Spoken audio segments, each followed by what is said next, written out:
Happy new year. কথাতেই আছে, যা শেষ ভালো তার সব ভালো। 31 তারিখ রাতটা আমার বেশ ভালো কেটেছে, তাহলে সকালে শুরুটা কেন ভালো যাবে না? বছরটা খুব ভালোভাবে শুরু করতে চাই, সেই কারণেই চলে এলাম পুজো দিতে। দুর্গা মন্দিরে গিয়েছিলাম, আমার বাড়ির খুব কাছে, আমার বাড়ির পাশের মন্দির।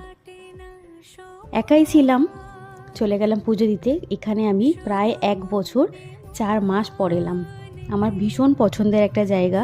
আমি সপ্তাহে না হোক করেও এখানে 4 দিন তো আমি আসি, কিন্তু 1 বছর ধরে আমার আসা হয়নি কোনো কারণে। এতদিন পরে এসে এত ভালো লাগছিল, ভালোবাসার মানুষকে দেখে ভীষণ ভালো লাগছিল। রাধা গোবিন্দ, বজরঙ্গী দাদা, মহাদেব, মা দুর্গা, মা কালী প্রত্যেকেই এখানে আছেন।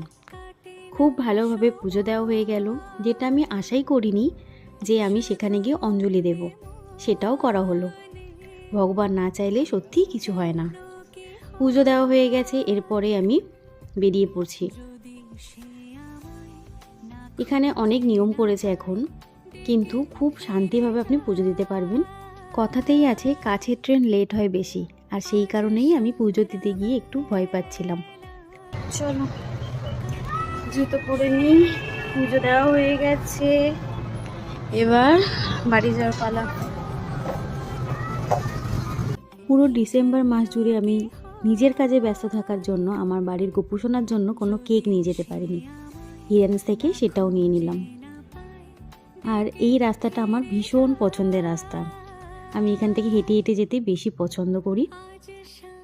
নতুন বছরে পছন্দের তালিকায় অনেক কিছু যোগদান করব, আর আপনাদের সাথে অতি অবশ্যই শেয়ার করব। পুরনো বছর আমার খুব একটা ভালো কাটেনি বলতে পারেন, খুবই বাজে গেছে, তবে নতুন বছর খুব ভালো যাক।